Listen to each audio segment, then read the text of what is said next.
Merci de vous joindre à cette session en ligne. L'introduction à l'initiative d'approvisionnement social de la Colombie-Britannique, BCSPI. Je suis Rob Fisher, coordonnateur de projet pour BCSPI et je suis très heureux d'avoir avec moi Tori Williamson, responsable et coordonnatrice de la formation, d'éducation et des communications. Pour commencer, Tori, j'aimerais commencer par une reconnaissance du territoire. Je vis sur le territoire non cédé traditionnel des Valfens et Tori vit aussi sur le territoire non cédé ancestral des Squamish. Nous efforçons de faire plus que l'expression des mots. Nous vous invitons à réfléchir également sur la façon de vivre sur des terres traditionnelles dans notre communauté et d'améliorer nos relations avec ces peuples.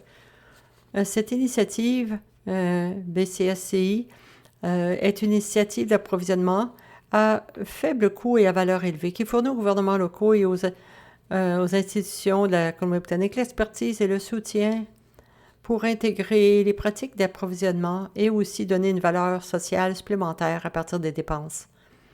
L'initiative est unique au Canada comme approche régionale et les membres de BCSPI montrent la voie dans ce domaine. Mais depuis le lancement de l'initiative, les membres ont réalisé que 200 millions de dollars en dépenses d'approvisionnement s'est ajouté à ajouter une valeur sociale supplémentaire aux achats. Ça a généré des avantages communautaires significatifs pour leurs achats à un moment où leurs économies locales en avaient besoin. En utilisant la formation, les outils et les ressources, les membres ont piloté l'approvisionnement social dans plus de 50 projets à travers la région, à partir de petites dépenses par carte de crédit. Alors, les membres qui se sont joints à BCSPI bénéficient d'un parcours de mise en œuvre que nous appelons le parcours du membre. Ce guide ici suit la progression du membre. L'étape suivante consiste à rencontrer le membre de l'équipe, à planifier le parcours vers la mise en œuvre. Il comprend aussi l'examen des politiques et des procédures d'approvisionnement existantes et l'examen des plans stratégiques et des objectifs sociaux. Après, les membres ont accès au BCSPI, à nos modèles, guides, ressources clés. Et ensuite, nous formons les équipes. Une fois formés, les membres peuvent alors se tourner vers leurs prochains achats pour identifier les opportunités de piloter le provisionnement social. Une fois le pilote identifié, l'équipe BCSPI fournit un accompagnement et des conseils pour s'assurer que le vocabulaire utilisé est reflété dans le pilote ou dans la RFP, un autre document d'appel d'offres. Ensuite, le membre lance le projet pilote. C'est à ce moment-là que les réponses arrivent. On évalue les offres, on attribue le contrat à ce stade et nous faisons le point.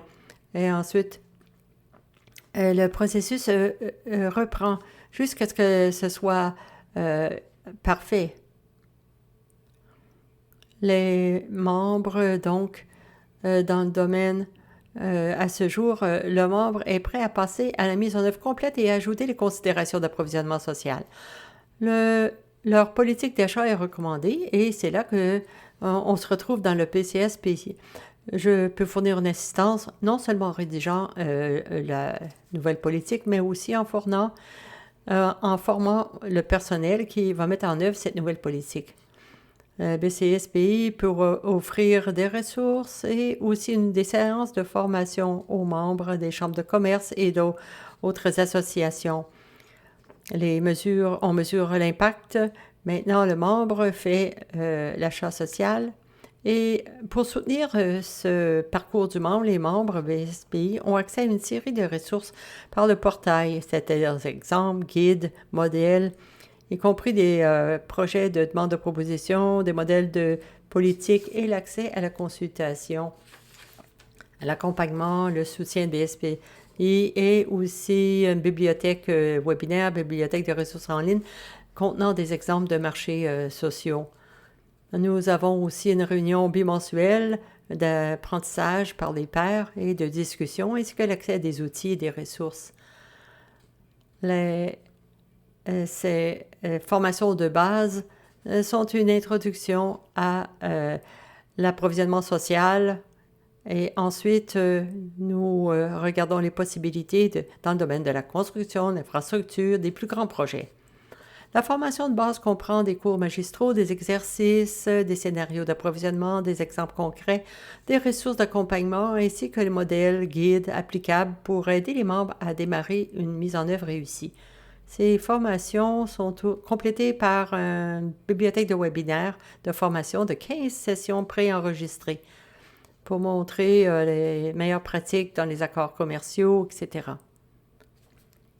Comme on l'a dit, l'initiative fournit également des ressources pour l'engagement des fournisseurs afin d'aider les membres de la communauté à répondre à différentes demandes d'achat d'institutions, etc. Cette approche de l'écosystème entier reconnaît que les achats et les fournisseurs doivent parler le même langage et aide à construire les ponts. Pour mesurer l'impact, l'initiative fait partie de l'Université Royale ici pour développer un cadre de mesure de l'impact à l'échelle de la région. Et par ce processus, les membres et la communauté de fournisseurs sont engagés dans le développement de mesures et processus d'impact significatifs et efficaces. Grâce au soutien du gouvernement de la Colombie-Britannique, l'adhésion est disponible à toutes les administrations locales, districts régionaux, institutions partout dans la province. La cotisation annuelle des gouvernements pour adhérer à la BCPC est basée sur la population, un équivalent au même montant que vous payeriez dans votre région par une association du gouvernement. Le modèle de tarification de l'adhésion garantit que les petites communautés rurales sont en mesure de participer à faible coût tout en profitant des services et ressources. C'est le meilleur moment pour se joindre à l'initiative en s'appuyant sur le succès des 2 dernières années. Les nouveaux membres bénéficieront de tous les éléments de base. 50 projets pilotes déjà réalisés, une bibliothèque complète de modèles, des tonnes d'exemples concrets et une communauté de pratiques florissantes, tous accessibles aux nouveaux membres. Maintenant, nous avons l'occasion d'en apprendre un peu plus sur l'initiative elle-même. Je vais passer la parole à Tori, qui va nous parler de ce qu'est l'approvisionnement local et de ce qui est possible de faire et comment dégager cette valeur sociale. Merci, Rob. L'achat social est une pratique de plus en plus répandue au sein des gouvernements et établissements pour donner une valeur supplémentaire à l'achat local. Nous pouvons tous reconnaître que nos communautés sont confrontées à des nouveaux problèmes socio-économiques complexes. Il s'agit de problèmes tels que l'isolement social, défis de l'emploi, l'accueil de nouveaux arrivants, sans-abri, dépendance, les lacunes et maintenant de plus en plus les impacts disproportionnés de la crise de la COVID-19. Au Canada, le gouvernement fédéral à lui seul a dépensé 18 à 20 milliards de dollars pour un an pour l'achat de ses biens et services, 80% de ces dépenses étant effectuées au niveau régional et local. Si on considère les dépenses totales effectuées chaque année par le gouvernement fédéral, provincial, municipal, les ménages et les entreprises privées, ça représente énormément de pouvoir d'achat. Nous pouvons l'exploiter pour créer plus de valeur pour la société tout en créant de la valeur économique sur l'île de Vancouver. Les achats annuels des gouvernements locaux s'élèvent à 1,6 milliard de dollars, dont 110 millions de dollars pour des achats inférieurs au seuil de 25 000 dollars. Le secteur de la construction représente une opportunité majeure pour l'approvisionnement social. Au cours des 10 prochaines années, le gouvernement fédéral canadien dépensera 180 milliards de dollars en investissement. Le Canada s'est engagé en faveur des achats locaux sociaux en introduisant une initiative de prestation d'emploi communautaire. Lorsque nous pensons au modèle traditionnel d'achat, consiste à se concentrer sur la valeur économique des transactions. Ça inclut la valeur pour acheter des biens et services achetés, mais aussi la valeur monétaire versée aux fournisseurs pour les échanges entre collectivités. Dans les années 60-70, les impacts environnementaux négatifs de l'industrie catalysent l'inclusion de considérations environnementales et écologiques. Maintenant, dans les années 2000, on voit de plus en plus d'impact sur les communautés et les personnes qui peuvent être tenues en considération dans les décisions d'achat. Et lorsque nous ajoutons une considération de valeur sociale à la prise de décision d'achat, lorsque nous incluons une composition de valeur sociale, l'achat auprès de l'entreprise se transforme en un outil pour façonner des communautés saines et dynamiques, un outil qui peut soutenir nos objectifs et notre vision pour les personnes et la planète. Lorsqu'on redéfinit l'approvisionnement qui n'est plus une simple transaction économique, mais un outil de transformation communautaire, on peut exploiter le pouvoir de l'approvisionnement social pour aider à résoudre les problèmes sociaux, économiques, environnementaux critiques dans nos sociétés. L'approvisionnement social tire parti de nos achats existants pour générer le capital communautaire qui transforme notre société. La santé de la communauté ne se mesure pas par sa valeur économique, mais elle a besoin de plusieurs types de capital qu'on appelle collectivement le capital communautaire. Capital communautaire qui est toujours important pour faciliter les économies. Il y a le capital physique sous forme d'environnement naturel et bâti, le capital culturel qui comprend la diversité et le respect des possibilités de partager, de célébrer les voix et les perspectives différentes, le capital humain qui est l'éducation et les compétences, et en dernier lieu, mais non le moindre, le capital social. Construire un capital social pour une communauté, les pratiques traditionnelles d'approvisionnement se sont concentrées sur le succès mesuré par la création de réserves de capital physique et économique. L'approvisionnement social change cette perspective. Elle devient plus qu'une simple transaction financière. Elle devient un outil de développement. Elle encourage une évolution vers un approvisionnement basé sur l'obtention de résultats multiples, en plus de maximiser la valeur financière. Chaque achat a un impact économique, environnemental, social, qu'il soit voulu ou non. Lorsqu'on se concentre sur le meilleur rapport qualité-prix, les achats sont plus qu'une simple transaction financière. L'approvisionnement devient un outil pour construire des communautés sociales. L'achat de biens et services et l'acquisition de tous les articles, ça comprend les fournitures de bureaux, restauration, nettoyage, impression. Les accords sont des résultats de valeurs sociales prédéterminées et définies qui sont fournis dans le cadre de grands projets d'infrastructure et d'aménagement du territoire. Explorons les possibilités que ces filières peuvent créer. Dans l'approvisionnement social, il y a 4 domaines d'opportunité. Il s'agit de l'emploi, compétences, formation, valeurs sociales.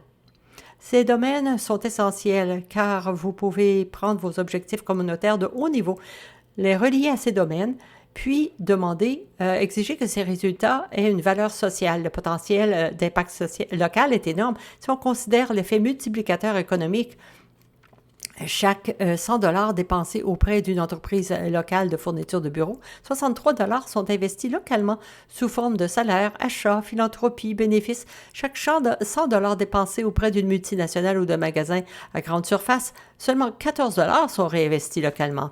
Nous n'avons pas des données, mais il semble très raisonnable de supposer que si vous achetez chez un détaillant en ligne très pratique, aucune partie de cet argent ne sera réinvesti localement. Ce petit changement vers l'achat local peut donc avoir un impact énorme. Les entreprises sociales sont des entreprises ayant une mission environnementale, culturelle, sociale essentielle qui réinvestit la majorité de ses bénéfices dans la société. BC Housing a mis en œuvre l'approvisionnement social en incluant des critères de valeur sociale dans un appel d'offres pour l'enlèvement des ordures. Cette initiative a permis à une entreprise de Vancouver, Clean Start BC, de remporter le contrat et d'accroître sa capacité d'employer des personnes confrontées à des obstacles.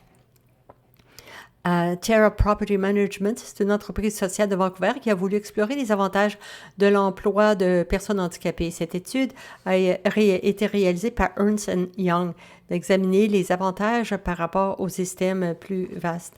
Ça inclut les coûts associés à l'aide sociale, dépenses locales, logement social, coûts de la justice pénale, les coûts de la santé, banque alimentaire, etc. La construction et l'infrastructure constituent un secteur avec beaucoup de possibilités. L'Association de la construction de Vancouver a constaté que sur un contrat de 1 million de $, les fournisseurs locaux ont créé 36 emplois contre 1,82. Quand on parle de toutes ces initiatives, les membres de BCS ont des avantages communautaires sur leur projet. On a trouvé qu'il n'y a pas de coût supplémentaire pour un nouveau projet de traitement des eaux et qu'ils avaient beaucoup d'emplois au niveau communautaire. Mais on dit toujours, oui, mais qu'en est-il des accords commerciaux? Oui, les marchés publics sociaux sont légaux. Et oui, les accords sociaux s'appliquent et exigent des paramètres dans le domaine des actions On ne peut pas restreindre la concurrence, mais vous pouvez exiger des résultats communautaires de tous les soumissionnaires. Les accords commerciaux prévoient des exceptions pour les contrats avec les organisations à but non lucratif, etc. Et d'autres organisations et accords commerciaux prévoient aussi des seuils financiers. Alors, Rob, est-ce que tu veux continuer? Lorsqu'on parle d'opportunités, si on regarde l'expansion de BCSPI à travers ce projet dans la province, en 2020, il y a une centaine de gouvernements locaux et institutionnels qui ont participé à BCSPI. Et 50% au moins y ont fait leurs achats. Quelle est la valeur sociale pour les fournisseurs et les PME? Que se passe-t-il si les membres de BCSPI utilisent le cadre commun de mesure de l'impact démontrant pleinement les impacts et les avantages des pratiques d'achat?